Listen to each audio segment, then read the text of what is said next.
In the mythology of American capitalism, IBM stands as the ultimate god of efficiency.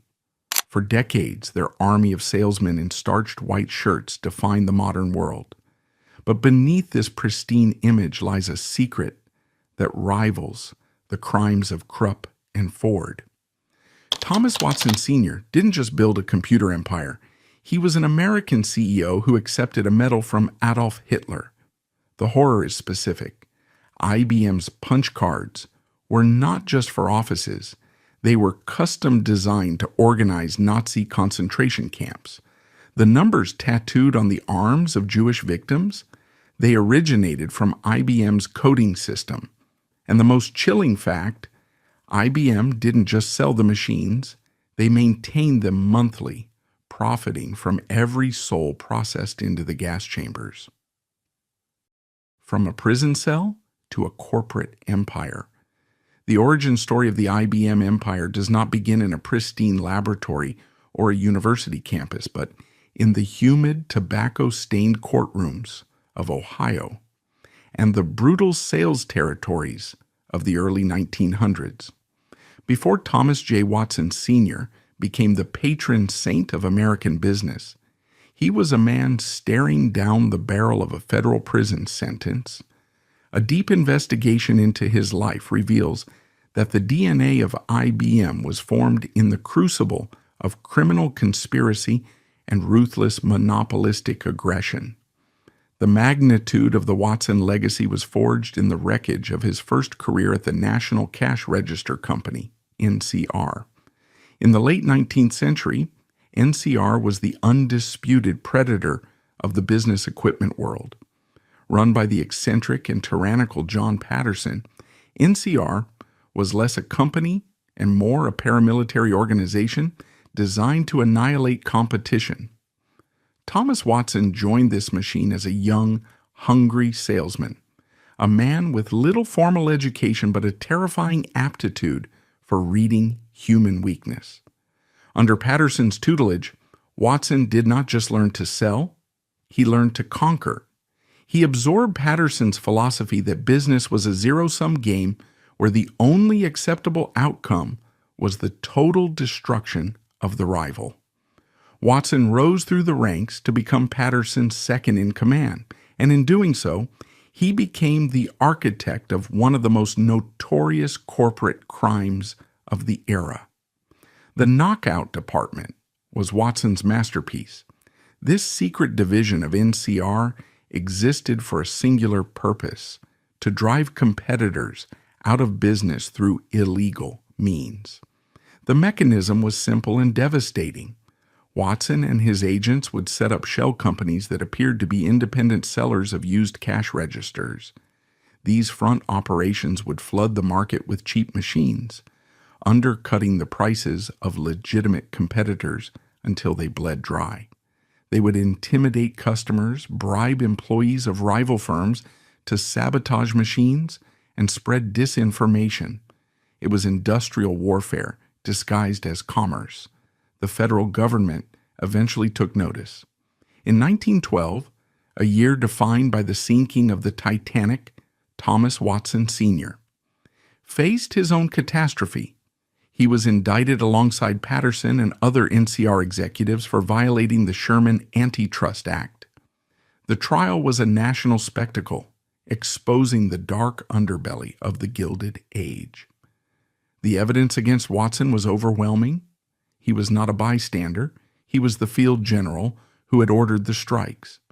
The jury returned a verdict of guilty. Thomas J. Watson Sr. was sentenced to 1 year in prison and fined $5,000. The man who would later demand absolute moral perfection from his employees, who would fire men for drinking a beer, stood before a judge as a convicted criminal. Although the sentence was later overturned on appeal due to a technicality regarding the admission of evidence, and thanks to a massive public relations campaign following NCR's relief efforts during the Dayton flood of 1913, the stigma of the conviction seared itself into Watson's psyche. He had looked into the abyss of social ruin The shame of that verdict created a permanent, overcompensating need for respectability. He resolved that his next act would be so grand, so impeccably dressed, and so culturally significant that the world would be forced to forget he was ever a jailbird. But fate had one more humiliation in store. In 1914, shortly after the trial, John Patterson fired him. The tyrant turned on his protege, casting Watson out at the age of 40. He was unemployed, disgraced, and carrying the baggage of a federal indictment. He had a wife, a newborn son, Thomas Watson Jr., and no prospects. It was from this nadir of desperation that the Watson dynasty began its ascent. Watson eventually talked his way into the leadership of a struggling conglomerate known as the Computing Tabulating Recording Company, CTR. It was a chaotic mess of three separate entities that manufactured a bizarre portfolio of products: commercial scales for weighing meat, time clocks for factories, and, crucially, tabulating machines based on the patents of Hermann Hollerith. Hermann Hollerith is the forgotten father of the computer age. His invention, the Hollerith machine, used punch cards, stiff paper cards with holes punched in specific positions, to store and process data. The machine worked by sensing the holes electrically. It was a binary system. A hole meant yes, an electrical circuit closed, and no hole meant no. It was primitive, loud, and clunky, but it was the first time humanity had mechanized the act of counting. Watson looked at this strange machine and saw the future. While the scales and time clocks were steady earners, the tabulating machine was a tool of control. As the world industrialized, governments and corporations were drowning in data. They needed to count citizens, inventory, freight cars, and insurance policies. Watson realized that whoever controlled the flow of information would control the economy. He took the helm of CTR and immediately began to reshape it in his own image. He applied the brutal discipline he had learned at NCR, but he refined it. He stripped away the rough edges of the knockout department and replaced them with a veneer of extreme professionalism. He instituted a dress code that would become legendary: the dark suit, the white shirt, the sincere tie. This was not just a fashion choice, it was a uniform. Watson was building an army. He wanted his salesmen to look like bankers, like men of unimpeachable integrity, so that customers would trust them with their most sensitive secrets. In 1924, Watson renamed the company International Business Machines, IBM. It was an act of supreme hubris. At the time, the company was hardly international and barely a major player, but Watson understood the power of the reality distortion field long before Steve Jobs. By calling it IBM, he forced the world to treat it as a global titan. He willed the empire into existence through sheer rhetorical force. Central to this new empire was the cult of personality surrounding Watson himself. He became the high priest of corporate America. He introduced the famous "Think" slogan, plastering it on every wall, notepad, and desk in the company. Think was ostensibly a call for intellectual engagement, but in practice it was a command for conformity. Watson's definition of thinking was narrow. Think about the customer, think about the sale, and think about loyalty to Mr. Watson. The culture inside IBM during the 1920s and 30s was suffocatingly insular. Employees were expected to be IBM men 24 hours a day. Alcohol was strictly forbidden, even off the clock. Divorce was frowned upon. Watson created a paternalistic surveillance state where the company provided everything: country clubs, bands, sports teams, in exchange for total submission. He led rallies that resembled religious revivals, where grown men would stand and sing hymns of praise to him from the IBM songbook. Songs like "Ever Onward" were not ironic. they were mandatory. With Mr. Watson leading, to greater heights we'll rise and keep our IBM resplendent in the skies. This fanaticism served a purpose. It created a workforce that was relentlessly efficient and fiercely loyal. IBM began to dominate the market for tabulating machines, crushing competitors, not with illegal shell companies, but with superior service and a sales force that simply would not take no for an answer. By the 1930s, IBM had a virtual monopoly on data processing. If a government wanted to conduct a census, they rented IBM machines. If a railroad wanted to track cargo, they used IBM cards. The world was becoming a database, and Thomas Watson held the keys. However, the shadow of the NCR convict never truly left him. Watson remained deeply insecure, hungry for validation from world leaders and aristocrats. He collected art he didn't understand. He sought decorations and medals from foreign governments to pin to his chest, tangible proofs that he was a great man. This hunger for status, combined with the amoral logic of the punch card, a technology that cared only for efficiency, not ethics, would lead him into the darkest corridor of his career.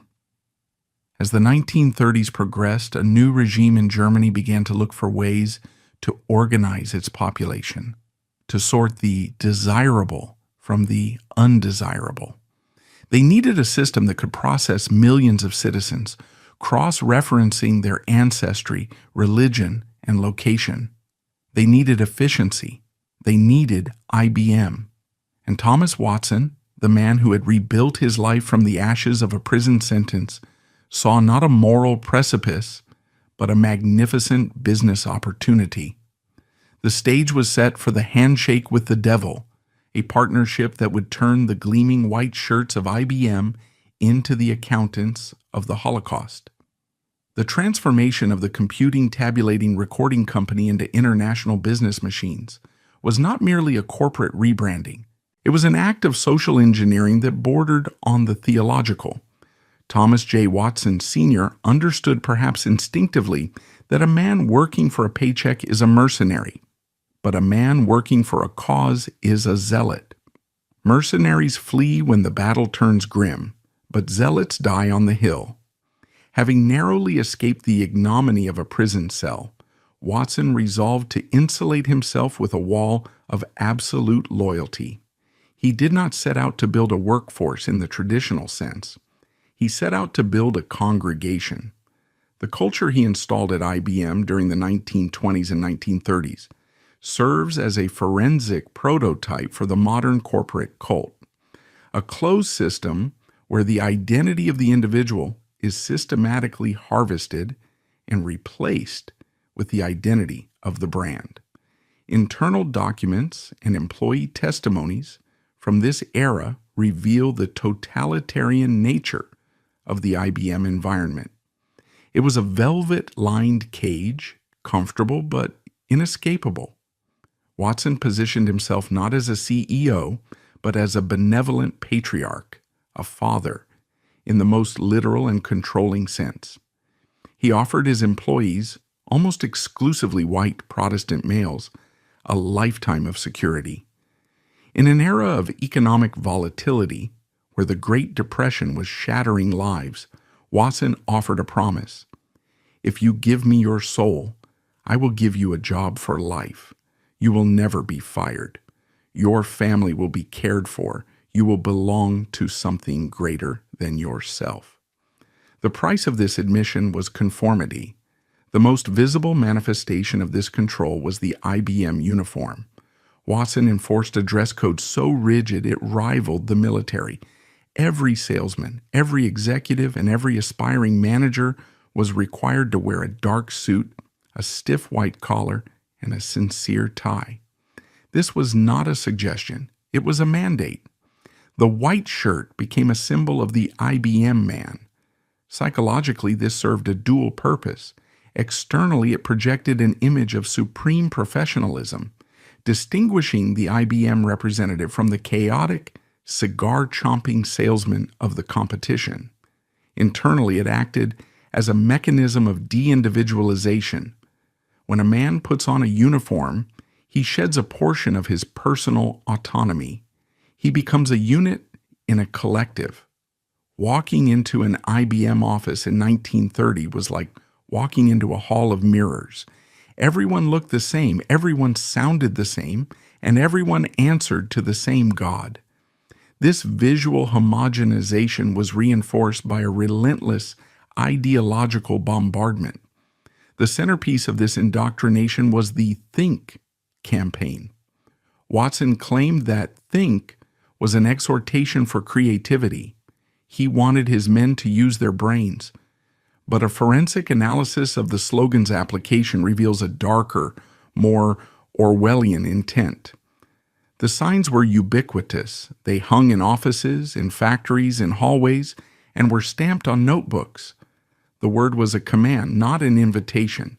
It functioned as a Pavlovian trigger.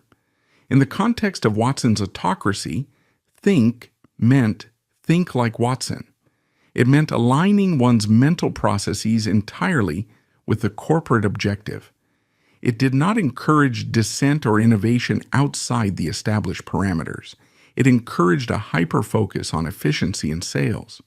The irony, of course, is that a workforce trained to think only in approved channels eventually loses the capacity for moral reasoning, a deficit that would prove catastrophic when the company began processing data for the Third Reich. If the visual and intellectual environments were controlled, the emotional environment was manufactured through ritual. The IBM songbook stands as perhaps the most bizarre artifact in the history of American business. Watson believed in the power of communal singing to forge bonds of loyalty. This was a technique he had observed at NCR, but he elevated it to a high art.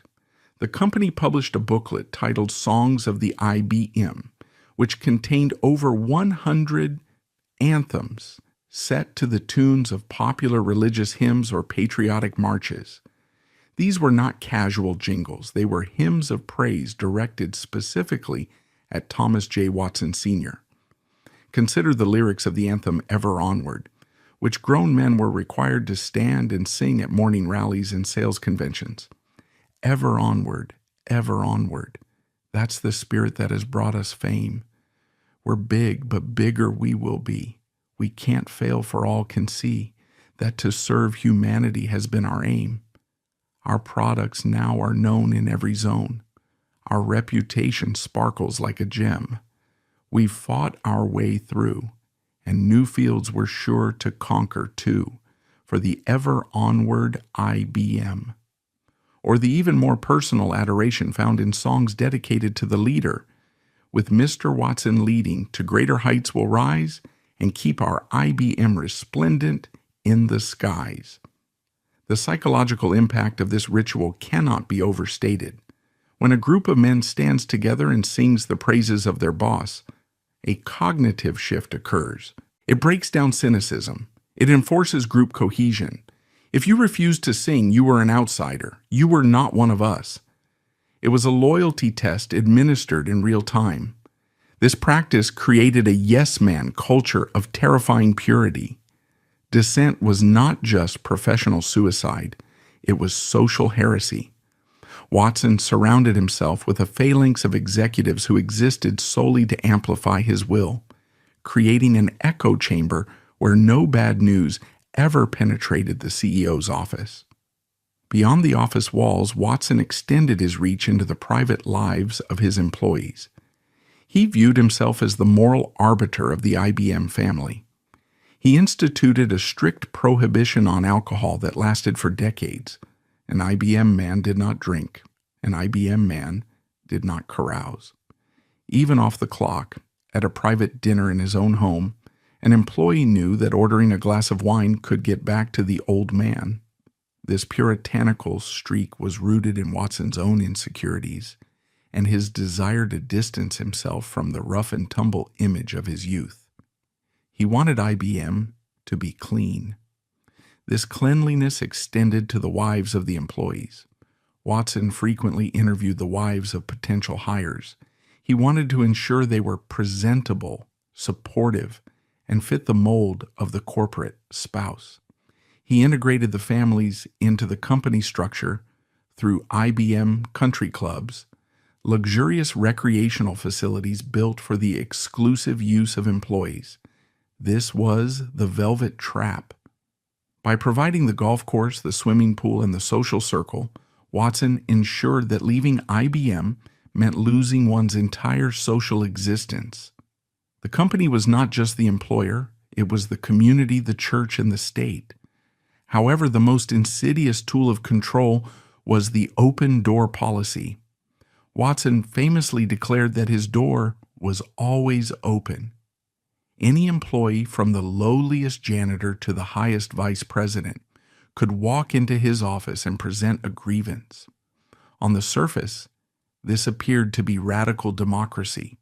In forensic reality, it was a masterstroke of surveillance. The policy encouraged employees to bypass their immediate supervisors and report directly to Watson. This allowed him to gather intelligence on his own managers. It created a culture of snitching, where loyalty to Watson superseded loyalty to one's team. It kept the middle management in a state of constant fear, knowing that any subordinate could destroy them with a 5-minute conversation with the old man. This total control fed Watson's narcissism, which grew to monstrous proportions.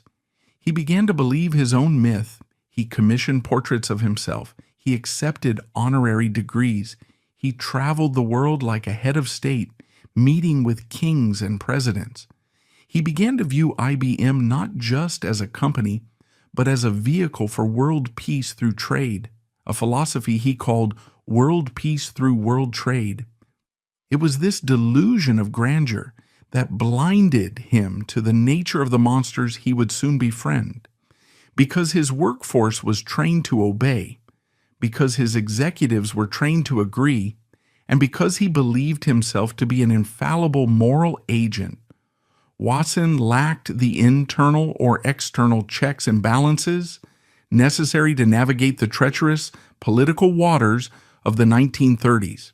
When the Nazi Party rose to power in Germany, Watson did not see a threat to humanity. He saw a management problem that could be solved with efficiency. He saw a government that, like IBM, valued order, discipline, and data. The IBM man, conditioned to wear the uniform, follow the leader, and suppress individual thought, was the perfect counterpart to the organization man of the Third Reich. The culture of conformity that Watson built in New York did not just sell typewriters, it created the psychological conditions that allowed the company to facilitate the Holocaust without a single ripple of internal protest.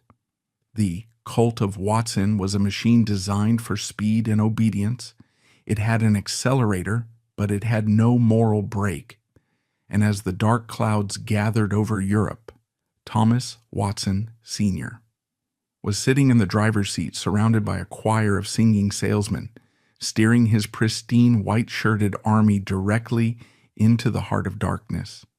The high priest had built his temple, but he was about to open the doors to a congregation of devils. How IBM destroyed its past to rule the modern world.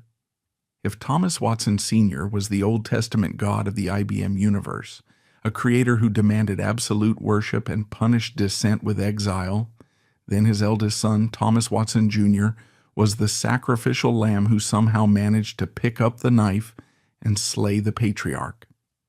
The history of American business is littered with dynasties that collapsed under the weight of nepotism, where incompetent sons squandered the fortunes of genius fathers.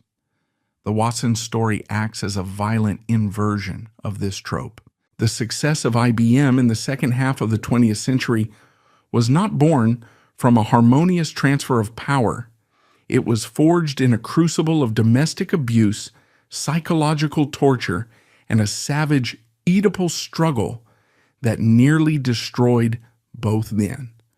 The architecture of Thomas Watson Jr.'s mind was shaped by the massive shadow in which he was raised.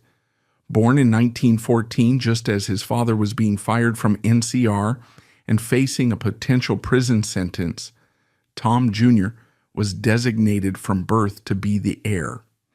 However, being the son of the world's greatest salesman was a suffocating existence. Watson Sr. did not view his children as independent beings. He viewed them as extensions of his own ego, subsidiary branches of the Watson brand that required rigorous management. The forensic record of Tom Jr.'s childhood reads like a case study in narcissistic parenting. Watson Sr. loved his son, but his love was conditional and terrifyingly critical. He took the boy on business tours across Europe when he was barely a teenager, parading him before foreign dignitaries and IBM executives. He forced the child to observe his meetings, demanding that he absorb the wisdom of the great leader. But in private, the dynamic was crushing. Watson Sr. had a volatile temper. He would berate the boy for minor infractions, labeling him stupid or lazy.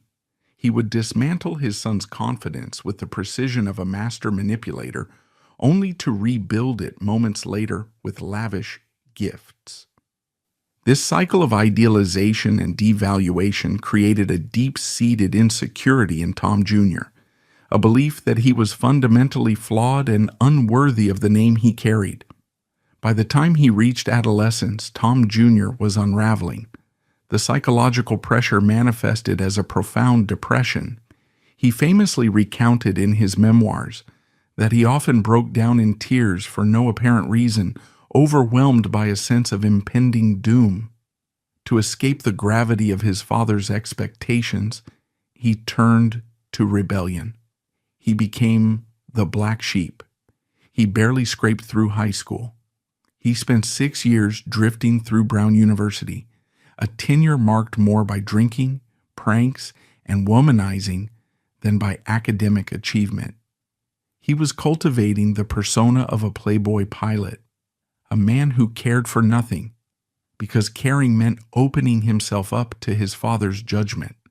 The turning point, the psychological pivot, occurred not in a boardroom, but in the cockpit of a B-24 Liberator. When World War II broke out, Tom Jr. joined the Army Air Corps. For the first time in his life, he was not Thomas Watson's son. He was just a lieutenant. He was a pilot. He flew dangerous missions, transporting generals and diplomats across war zones in the Soviet Union and the Middle East. He discovered to his genuine shock that he was competent. He was brave. He could lead men.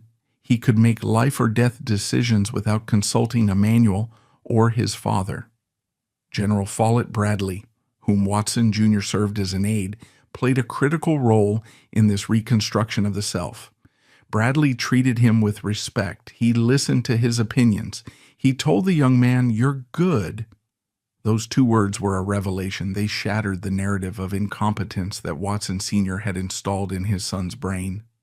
Tom Jr. returned from the war in 1945, not as a broken boy, but as a hardened veteran with a steel spine. He had faced Nazis and freezing altitudes. He was no longer afraid of the old man in the white shirt. However, the war for IBM was just beginning. When Tom Jr. rejoined the company in 1946, the atmosphere at the headquarters on Madison Avenue transformed into a gladiatorial arena. The conflict was fundamental. Watson Sr. was 71 years old, a relic of the Victorian age. He believed in salesmanship, punch cards, and the immutable culture he had built. He viewed electronics, the emerging technology of vacuum tubes and circuits, as unreliable, expensive, and unnecessary. He famously dismissed the early computers, believing the world market for them was negligible. Tom Jr., fresh from a war fought with radar and advanced avionics, saw the future clearly. He realized that the punch card was dead. He realized that if IBM did not pivot to electronics and computers, it would be extinct within a decade. The struggle that ensued was brutal. It was not a polite disagreement over strategy. It was a screaming war. Executives recount meetings where father and son would shout at each other until their faces turned purple. Watson Sr. would humiliate Jr. in front of the board, calling his ideas foolish and reminding everyone that he built the company. Jr. would storm out, threatening to quit, only to be coaxed back by his mother, Olive Watson, who acted as the exhausted mediator between the two titans. One specific incident illustrates the toxicity of their relationship. During a heated argument about antitrust issues, a sore spot for Sr. given his criminal record, the old man exploded. He attacked his son's intelligence and character. Tom Jr., pushed to the breaking point, reportedly grabbed a knife from a table, some accounts say a letter opener, and slammed it down, screaming back at his father. It was a scene of Shakespearean madness. The son was literally fighting to kill the father's legacy to save the father's company. The tragedy of this conflict is that it destroyed the other son, Dick Watson.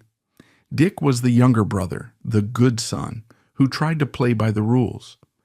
He left Brown University early to join the war, then returned to IBM, hoping to find a place in the hierarchy.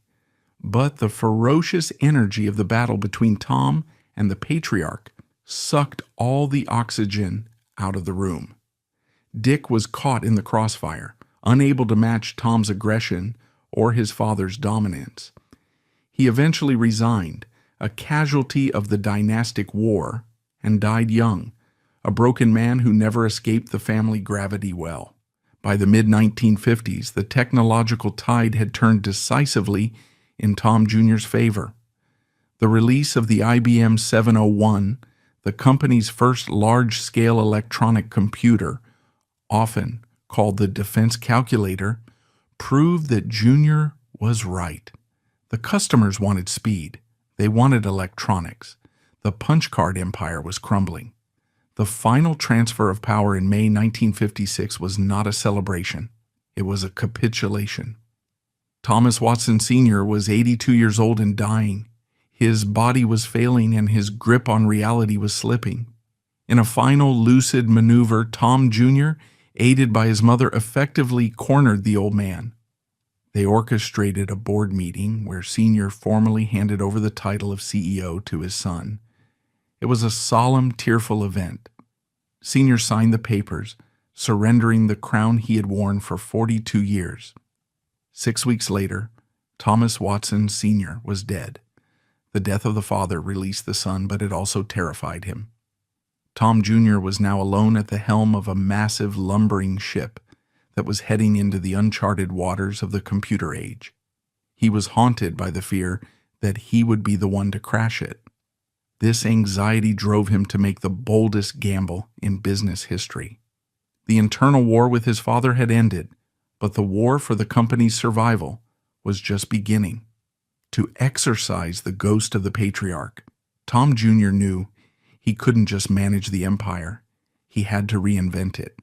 And to do that, he would have to destroy the very machine that built it.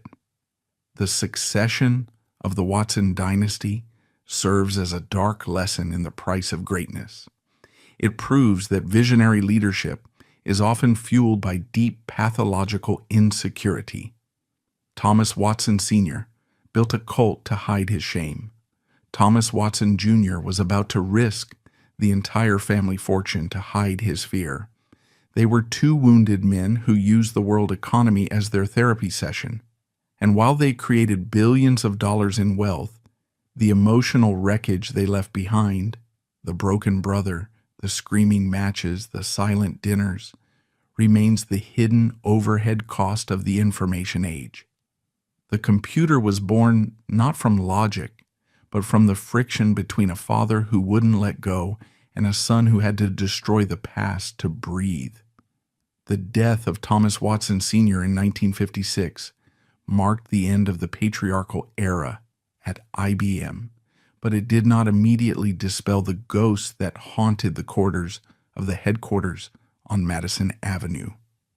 Thomas Watson Jr., the rebellious prince who had spent his life suffocating under the weight of his father's expectations, finally held the crown.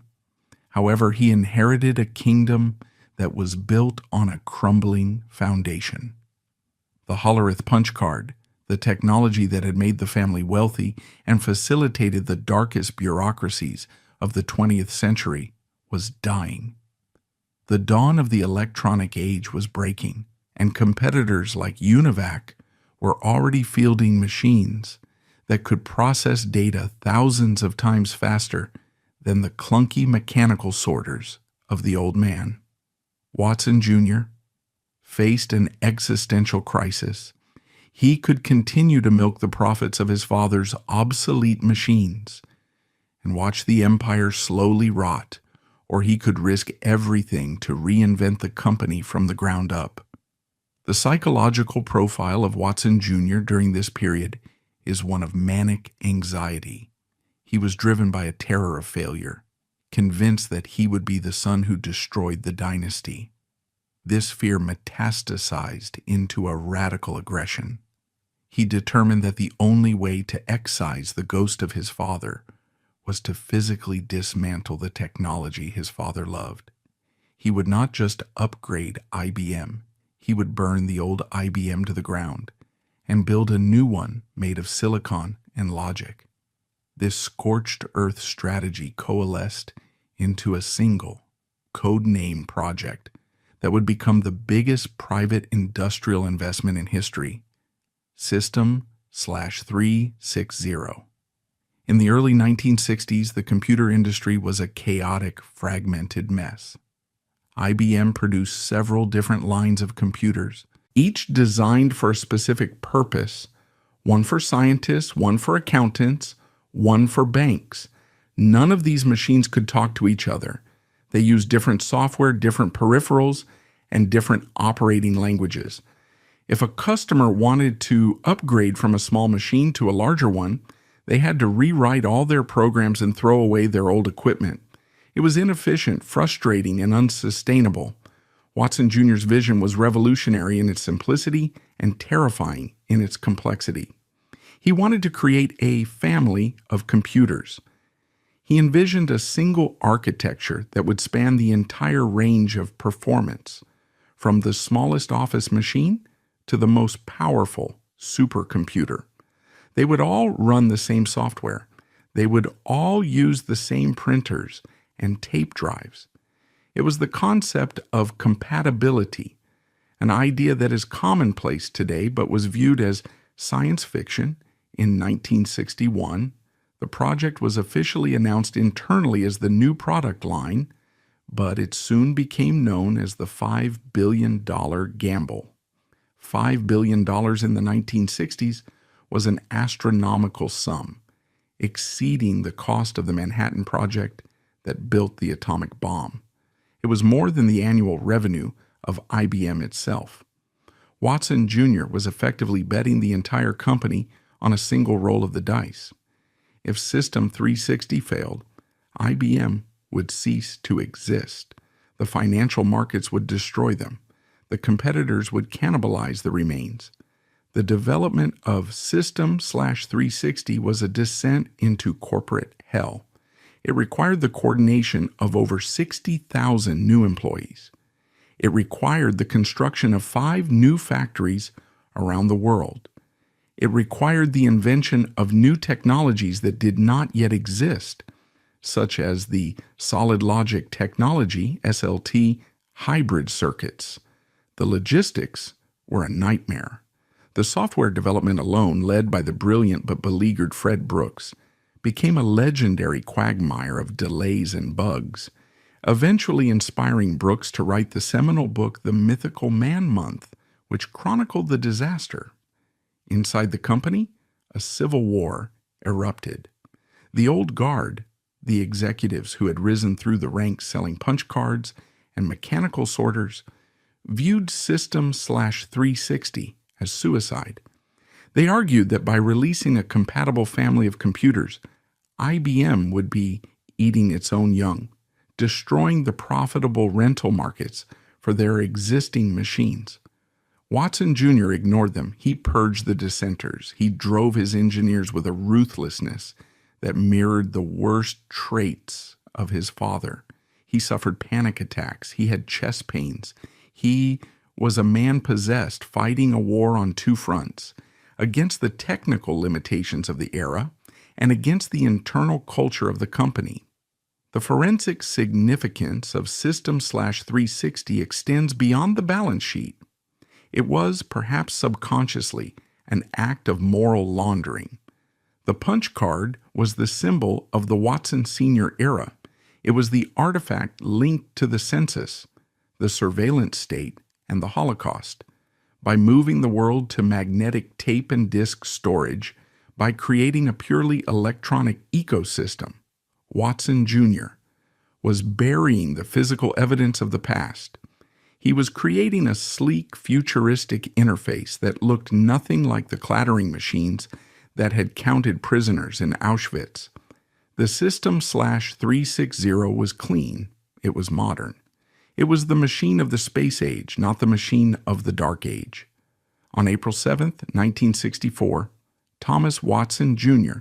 stood before the press and unveiled the System/360.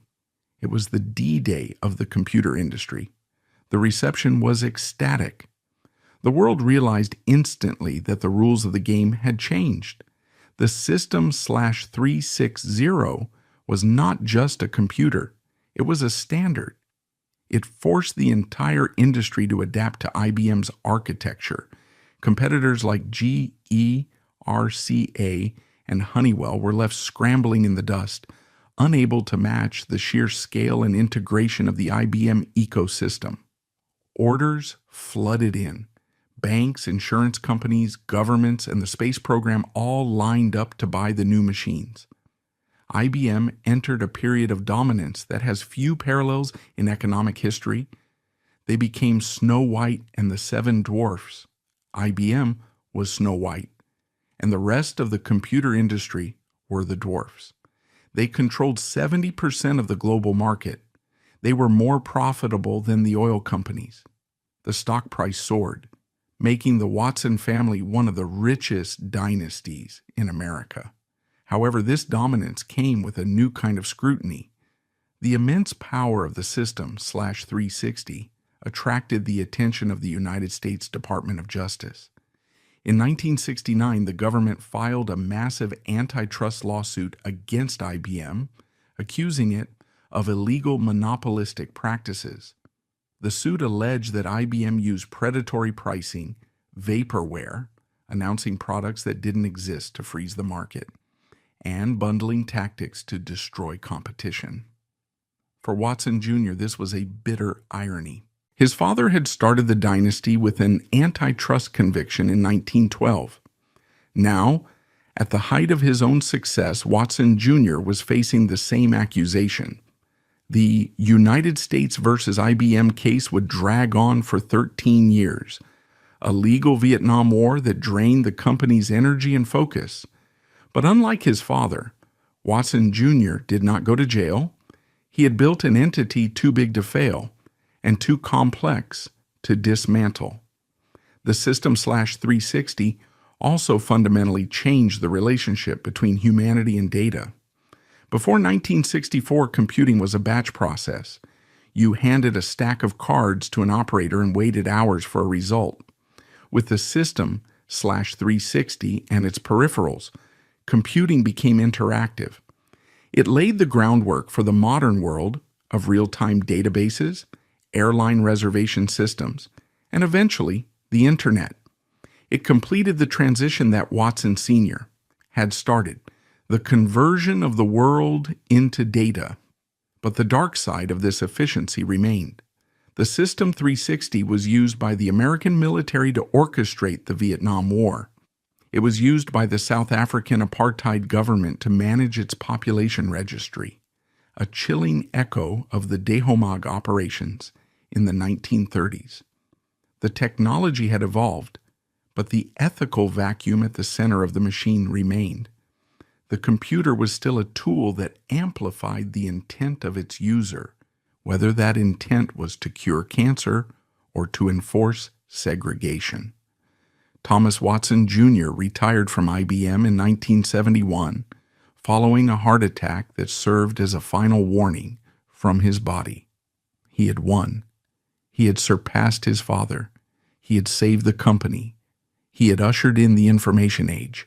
But as he stepped away, leaving the company in the hands of professional managers, the Watson dynasty's direct control over the Blue Giant began to fade. They became philanthropists, ambassadors, and sailors, drifting away from the source of their power. The legacy of the system /360 is the world we live in today. It proved that in the technology business, the only way to survive is to cannibalize yourself. It proved that consolidation and standardization are the natural end states of unregulated capitalism. And on a deeper, more forensic level, it served as the ultimate act of repression. The gleaming air-conditioned server rooms of the post-war era, filled with the hum of IBM mainframes, were designed to look like the future. They were designed to make us forget that the data they processed was born from a lineage of punch cards that once tallied the dead in the mud of Europe. Watson Jr. succeeded in his gamble. He built a machine so loud and so powerful that it drowned out the screams of the past. Did the founder of IBM know he was helping Hitler organize a genocide? By the late 1930s, the clouds of war were gathering over Europe with undeniable menace. The Nuremberg laws had stripped Jews of their citizenship. The rhetoric of the Third Reich was openly genocidal, and the German military machine was rearming in violation of international treaties. In this atmosphere of escalating terror, most American executives retreated, viewing Germany as a moral pariah and a financial risk. Thomas J. Watson Sr., however, saw something different. He did not see a regime of monsters. He saw a market of boundless potential. And in 1937, he traveled to Berlin not to condemn the dictator, but to accept his highest honor. This event, known in forensic history as the handshake with the devil, stands as the definitive proof that for the Watson dynasty, the pursuit of profit had completely metastasized, consuming the last remnants of ethical judgment. The centerpiece of this tragedy is an object of grotesque beauty, the merit cross of the German eagle with star, Verdienstkreuz des Deutschen Adlerordens. This was not a trinket given to low-level functionaries. Created by Adolf Hitler himself, it was the highest distinction the Third Reich could bestow upon a foreigner. It was a heavy enameled Maltese cross, emblazoned with golden eagles clutching swastikas, designed to reward those who had rendered great services to the German Reich. When Thomas Watson Sr. stood in Berlin on June 28, 1937, and allowed this medal to be placed around his neck, he was effectively accepting a knighthood from hell. The forensic question is, why? Why would the head of America's most respectable corporation, a man who preached think and forbade his employees from drinking beer, align himself so publicly with a regime of thugs? The answer lies in the toxic intersection of Watson's monumental ego and IBM's bottom line. By 1937, Watson was serving as the president of the International Chamber of Commerce, ICC. He had convinced himself of a delusional philosophy he called world peace through world trade. Watson believed that commerce was the universal solvent for conflict. He argued that if nations were bound together by trade routes and shared ledgers, war would become impossible because it would be unprofitable. In his mind, Hitler was not a madman. He was simply a difficult customer, a nationalist CEO who needed to be managed, flattered, and integrated into the global market. Watson believed he could tame the Nazi beast with punch cards and polite dinner conversation. This naivety, however, was a convenient camouflage for greed. The undeniable reality was that DeHomag, Deutsche Hollerith-Maschinen GmbH, IBM's German subsidiary, was a cash cow of staggering proportions. Under the Nazis, Germany had become IBM's second largest territory, surpassed only by the United States. The Third Reich was obsessed with efficiency, rearmament, and racial purity, all of which required massive data processing capabilities. They needed to count soldiers, inventory raw materials, and, ominously, identify undesirables. IBM provided the technology to do it all. The profits from Dehomag were so immense that IBM had to use complex accounting maneuvers to funnel the money out of Germany. The medal, therefore, was not a gesture of peace. It was a receipt. It was Hitler's way of saying, "Thank you," for the technology that was making his dictatorship run on time. The ceremony in Berlin was a surreal piece of theater. Watson arrived in the German capital like a visiting head of state. He was feted by Nazi high command. He dined with Hjalmar Schacht, the Minister of Economics. The city was draped in swastikas. The persecution of Jews was already visible on the streets. The signs saying "Jews unwanted" were posted in shop windows. Yet Watson chose not to see them. He was blinded by the glare of his own importance. When the medal was presented, technically by Hjalmar Schacht on behalf of the Führer, Watson accepted it with a speech about friendship and cooperation. He told the gathered Nazis that trade barriers were the true enemy of peace. He did not mention the political prisoners. He did not mention the racial laws. He accepted the swastika-adorned cross and promised to wear it with pride. Back in New York, the medal became a prized possession. Watson displayed it. He was proud of his relationship with the New Germany.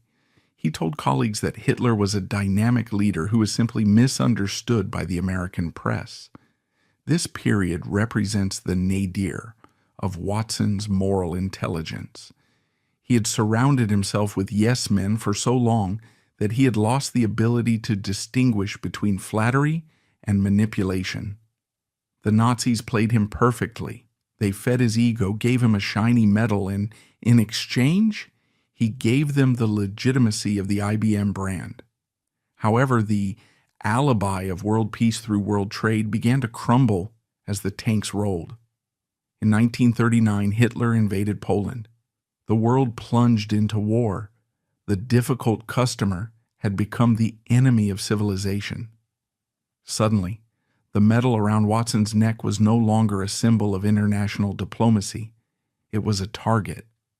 American public opinion turned violently against Germany. Jewish leaders in New York, who had long suspected IBM's complicity, began to speak out.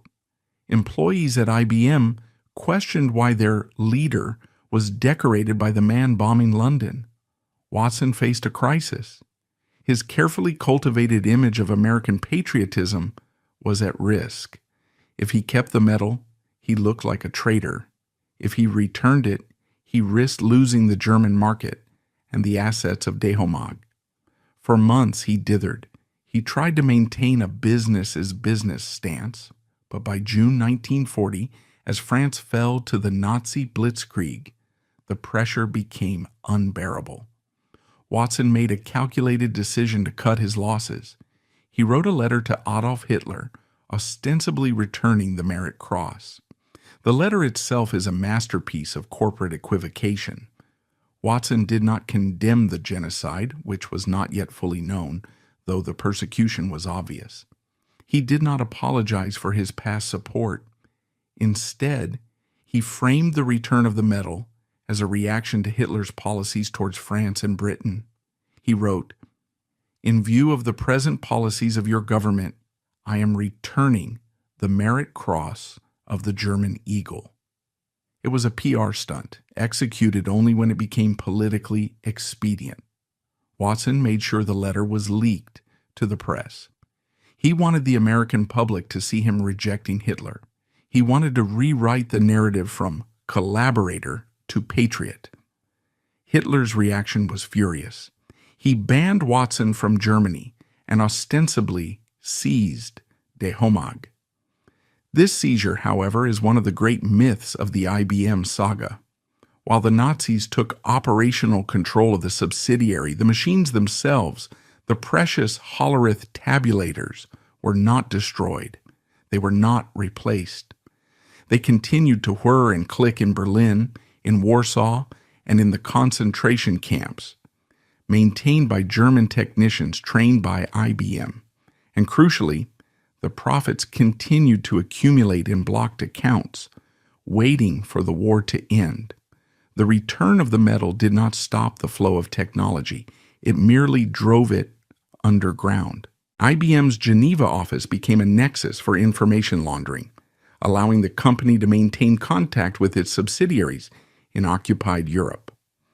Watson had washed his hands of the metal, but he could not wash his hands of the ink.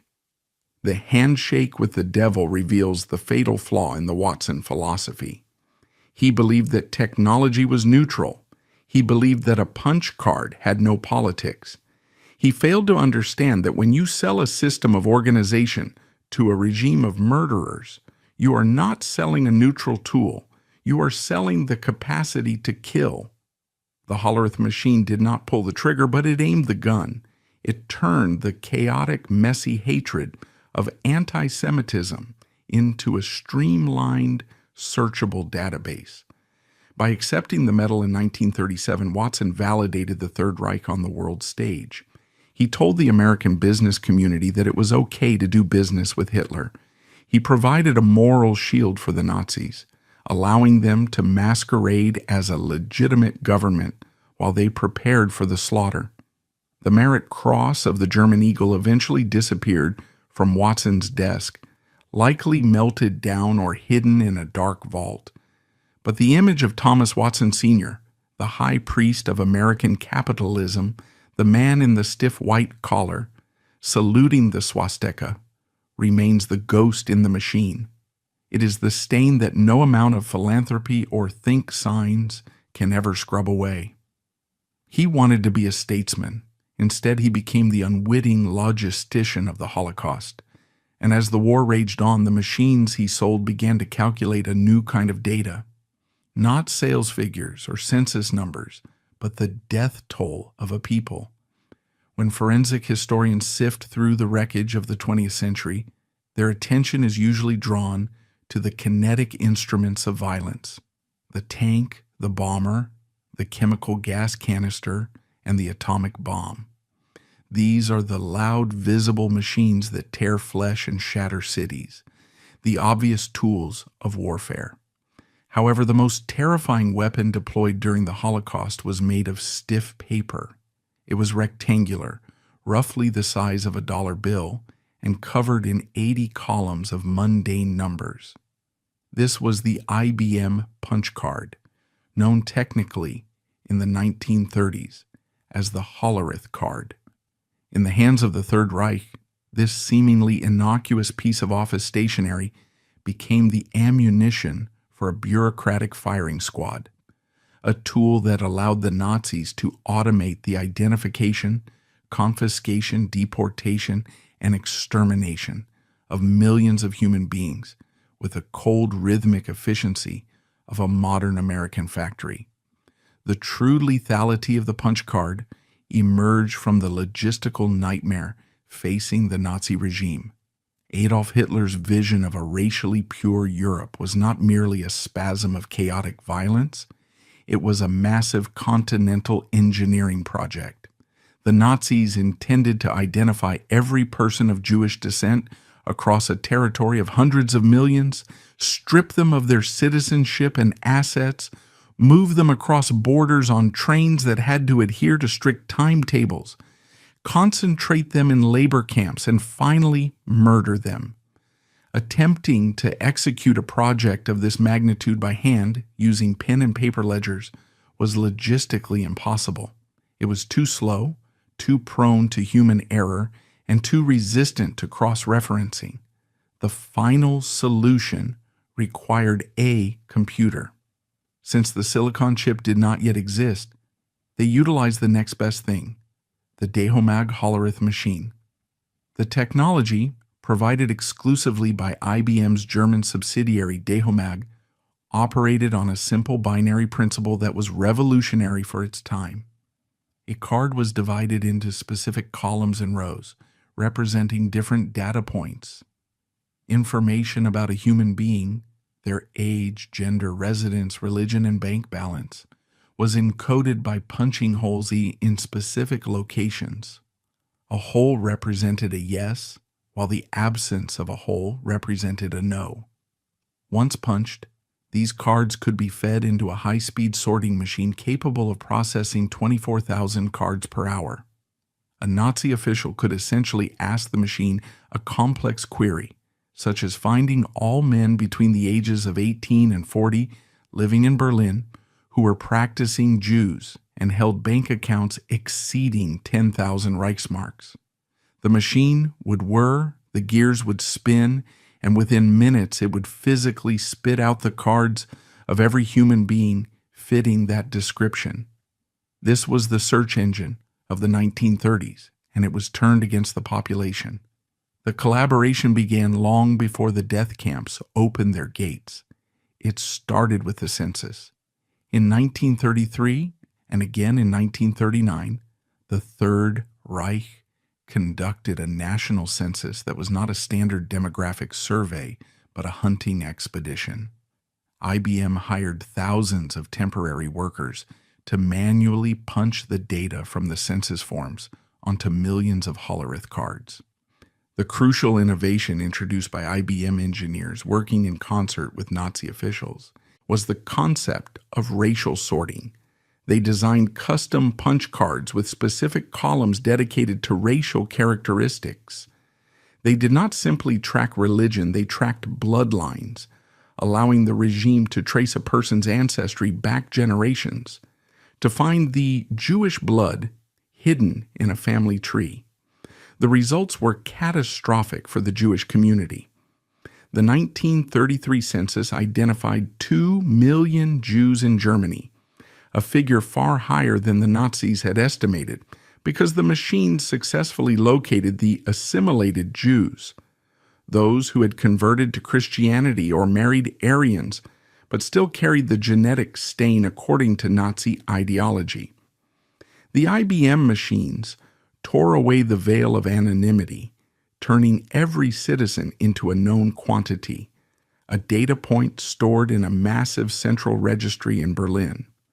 As the Nazi war machine rolled across Europe, the Hollerith machines followed in the wake of the tanks, constituting a blitzkrieg of data.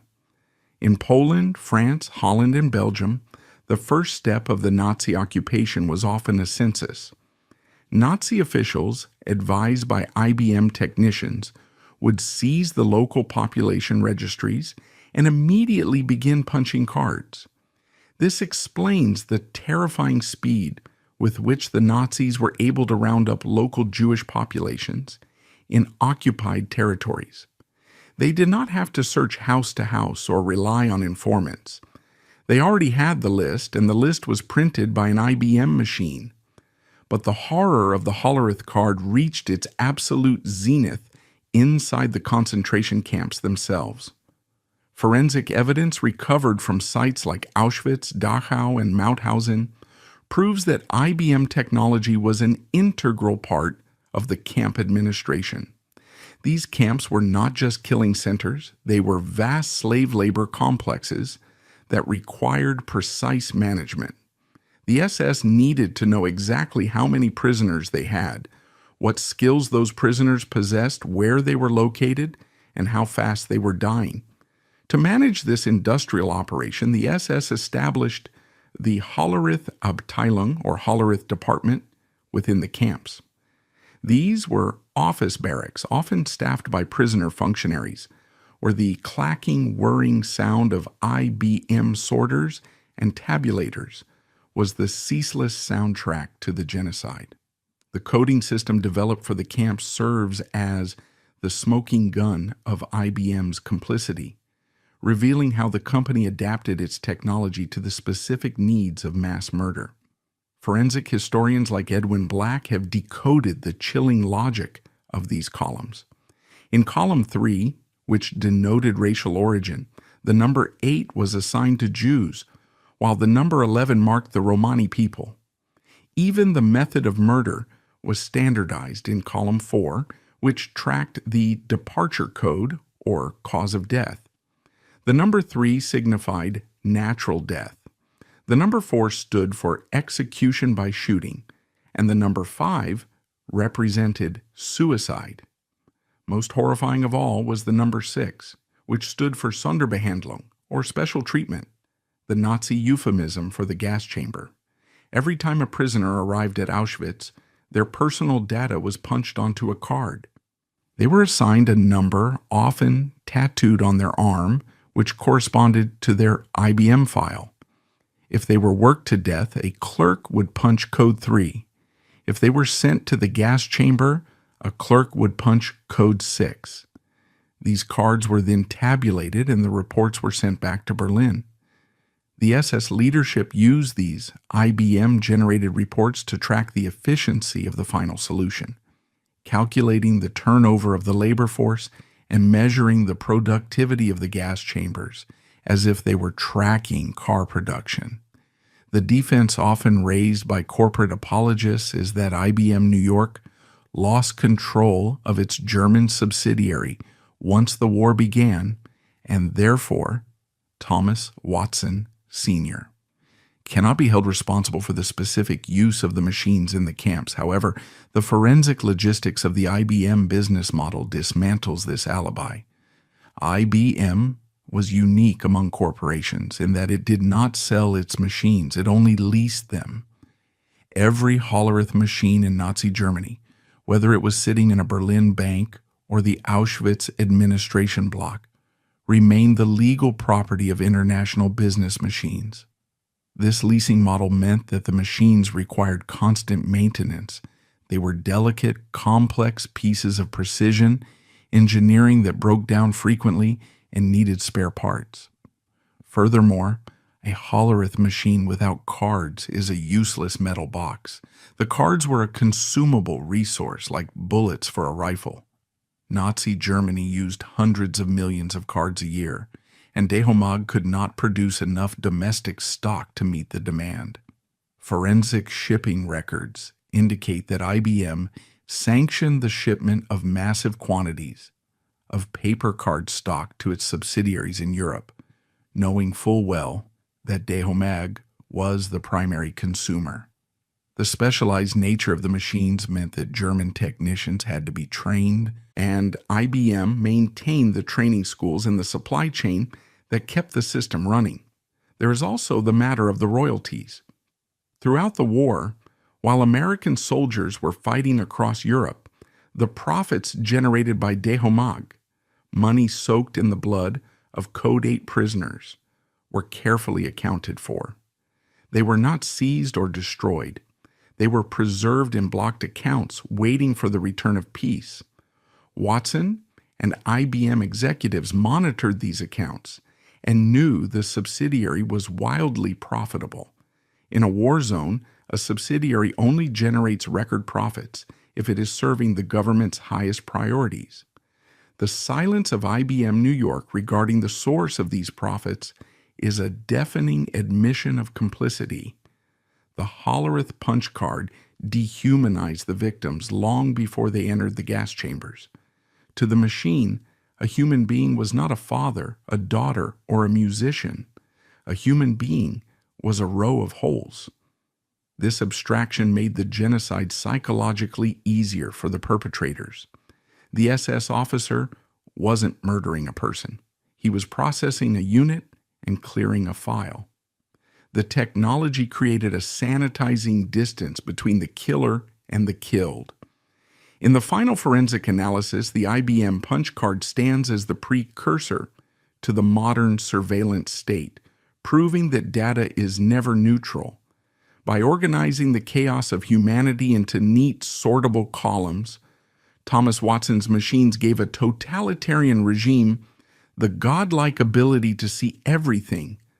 The Holocaust was the first automated genocide in history, a factory of death that ran on IBM technology. When the camps were liberated in 1945, soldiers found piles of bodies and mounds of shoes, but in the administrative offices, They also found millions of cards scattered on the floor, bearing the silent punched testimony of the victims.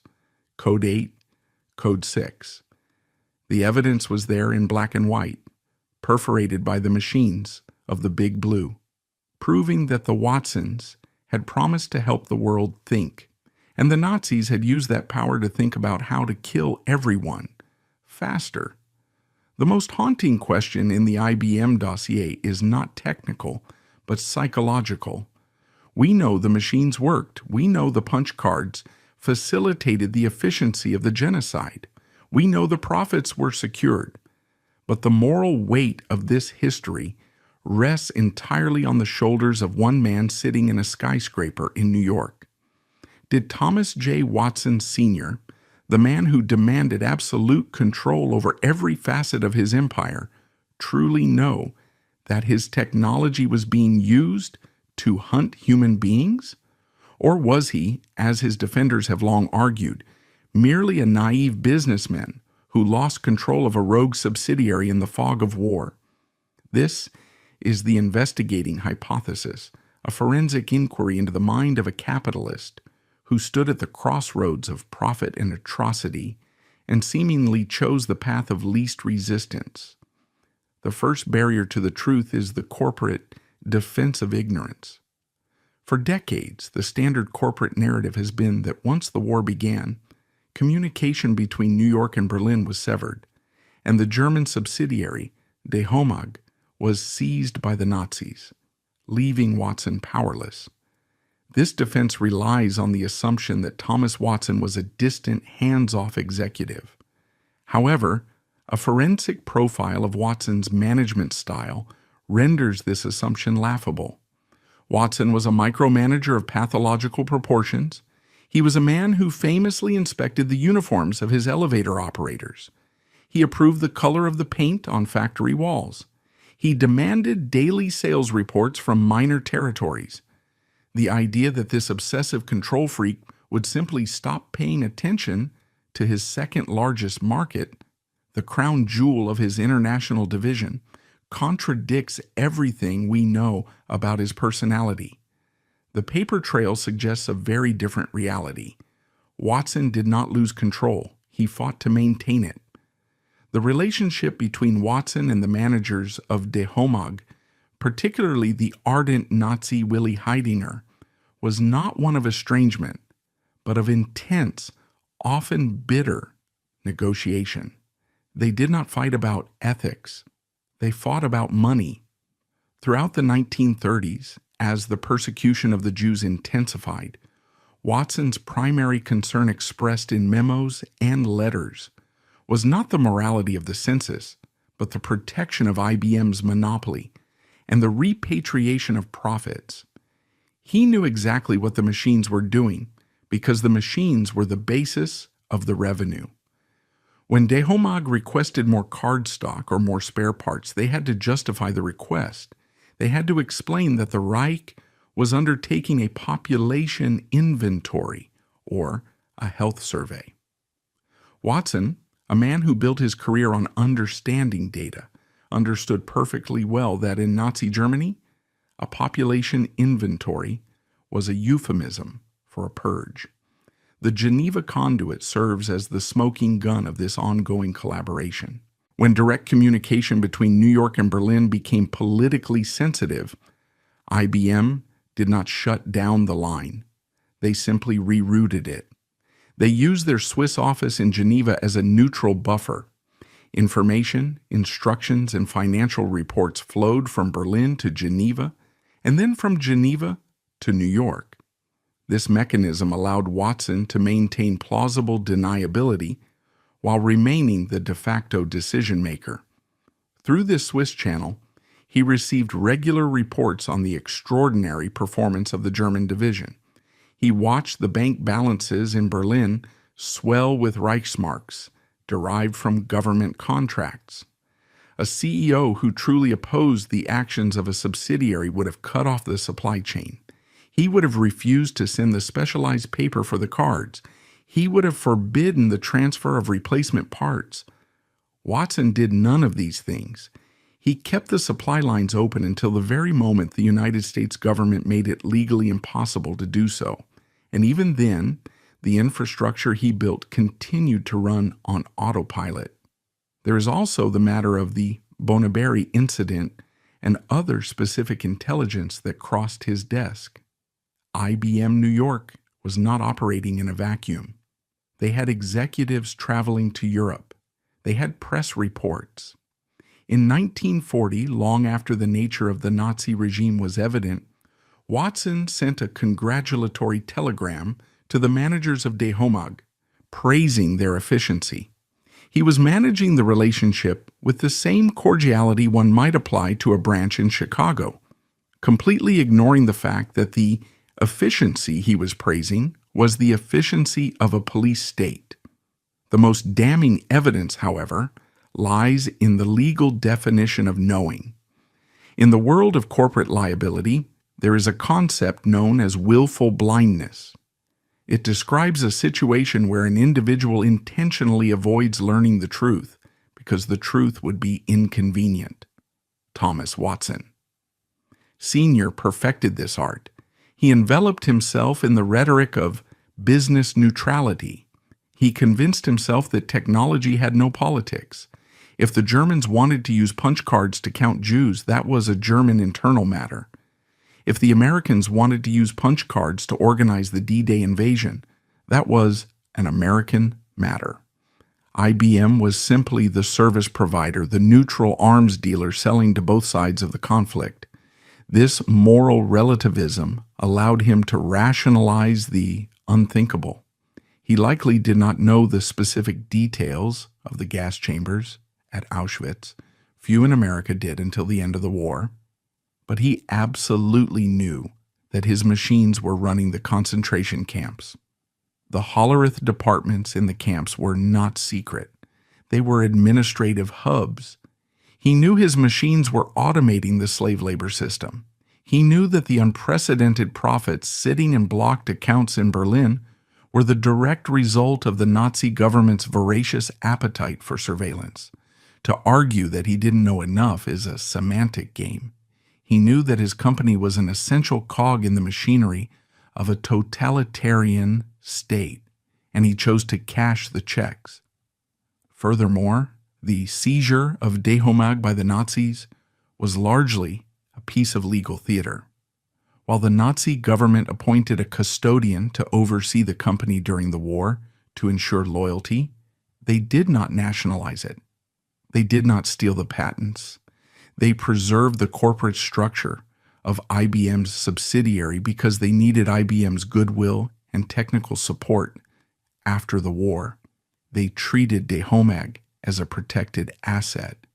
And after the war, when the rubble was cleared, IBM New York fought ferociously to reclaim that asset and all the profits it had generated. If Watson viewed De Homag as a rogue criminal enterprise, he would have abandoned it. Instead, he reintegrated it into the IBM empire, absorbing the blood money into the company's general ledger.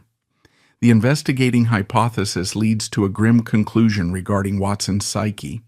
He was not a monster in the visceral sense. He was a technocrat.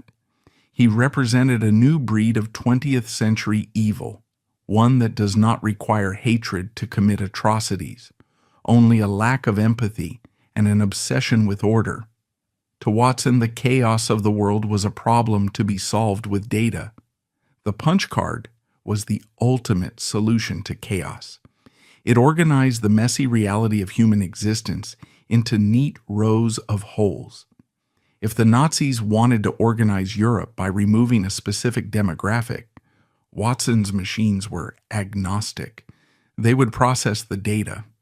This detachment is what makes the Watson legacy so chilling. A man like Hitler is driven by fiery hatred. A man like Watson is driven by cold calculation. The hatred burns out, but the calculation endures. Watson proved that capitalism, when stripped of its moral compass, is compatible with any regime, no matter how murderous. He proved that a corporation can function as a sociopathic entity, pursuing profit with a singular focus that overrides all human suffering. The defense argues that Watson was a patriot because he put IBM's resources at the disposal of the U.S. government after Pearl Harbor. And indeed, IBM machines were crucial to the Allied war effort, managing logistics, ballistics, and the Manhattan Project. But this pivot to patriotism was not a moral awakening. It was a survival strategy. Watson realized the wind had changed direction. He realized that to save his company and his reputation, he had to become the ultimate American. He threw himself into the war effort with the same zeal he had once applied to courting the Nazis. It was a rebranding exercise. He wasn't fighting fascism because he hated it. He was fighting it because it was now the enemy of his primary market. In the final analysis, Thomas Watson Sr. knew enough. He knew he was dancing with the devil. He knew the rhythm of the music was the sound of marching jackboots. He simply believed he was smart enough to lead the dance, take the gold, and leave the ballroom before the roof collapsed. He was half right. He got the gold. He saved his company.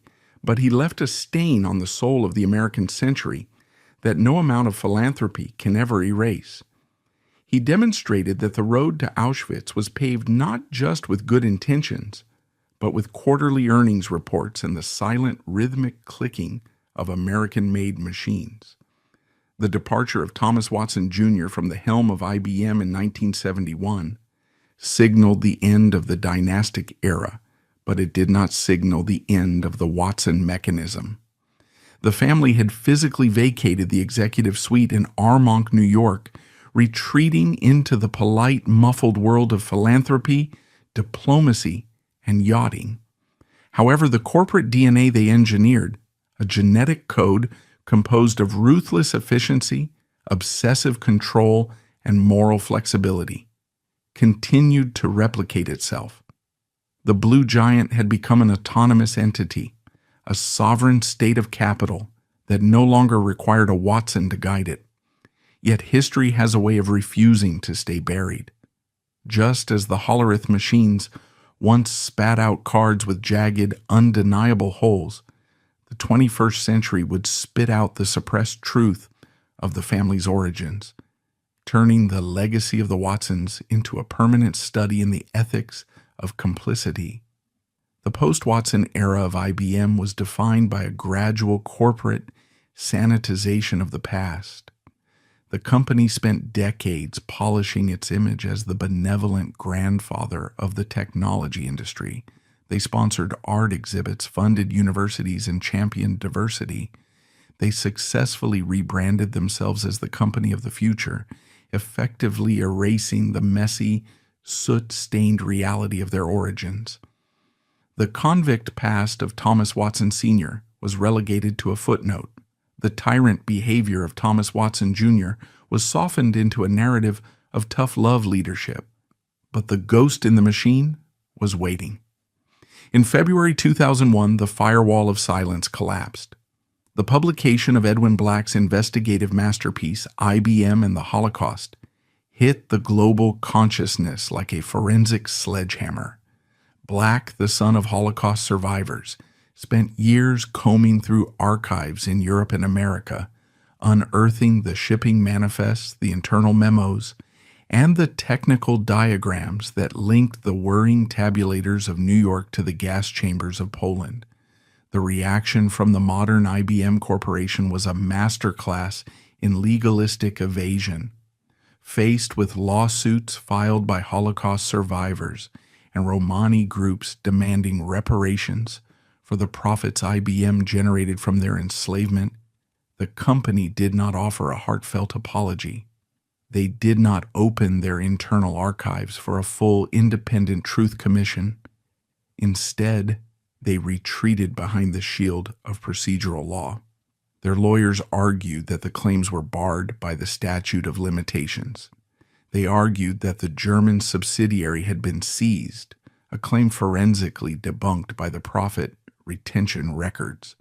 They issued statements expressing sadness regarding the Holocaust, but steadfastly refused to accept corporate liability. The lawsuits were eventually dismissed in U.S. courts not because IBM was innocent, but because too much time had passed. The mechanism of delay had worked. The Watsons had run out the clock. However, the moral verdict was not subject to a statute of limitations. The revelations fundamentally altered the way historians and ethicists view the information age. The Watson legacy was no longer just about the invention of the mainframe. It was about the invention of technological neutrality, the dangerous idea that a toolmaker is not responsible for how the tool is used. This is the Watson doctrine. We just process the data. We don't judge the data. This doctrine is the dark inheritance that the Watson family bequeathed to Silicon Valley.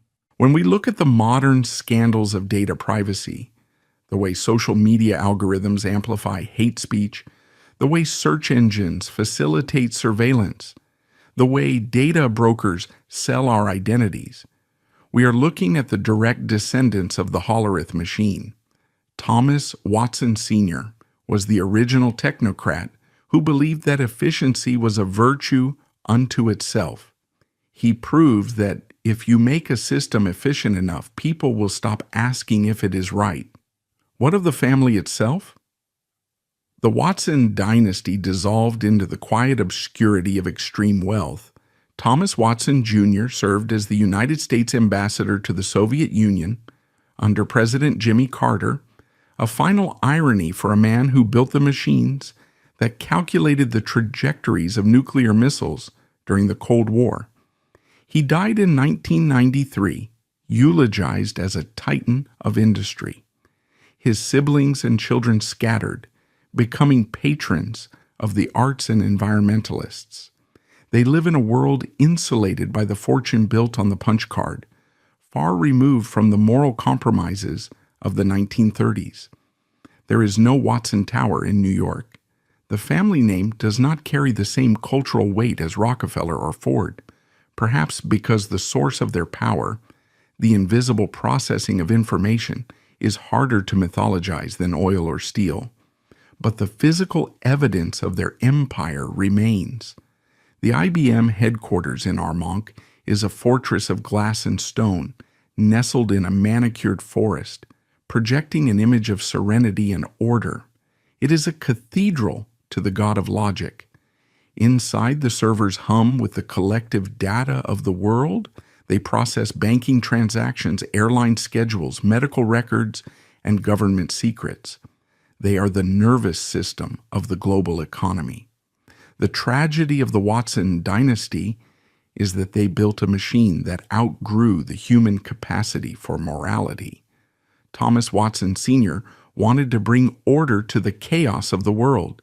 He succeeded, but he failed to realize that chaos is often where humanity lives, and that absolute order is indistinguishable from death. The Nazis loved IBM technology because it turned human beings into numbers, and numbers are easy to delete. The final forensic assessment of the Watson family is a warning. They demonstrated that the greatest atrocities are not always committed by men screaming slurs and wielding clubs. Sometimes they are committed by quiet men in white shirts who sit in air-conditioned offices, asking polite questions about efficiency and throughput. They demonstrated that the handshake with the devil is rarely a dramatic, sulfurous event. Usually, it is just a business meeting. It is a contract signed in triplicate. It is a medal accepted at a dinner party. As we stand deep in the 21st century, surrounded by algorithms that know us better than we know ourselves, the ghost of Thomas Watson Sr. is still with us. He is in the facial recognition cameras. He is in the credit scores. He is in the databases that track migrants. He is the architect of the quantified world. And the question he left unanswered in 1937 hangs over every line of code written today. Just because we can count everyone, does it mean we should? The blue giant still stands, casting a long, cold shadow. The Watsons are gone, but the punch card never truly disappeared. It just became digital, invisible, and omnipresent. The machine is still running, and it is still waiting for the next operator to punch in the code for special treatment.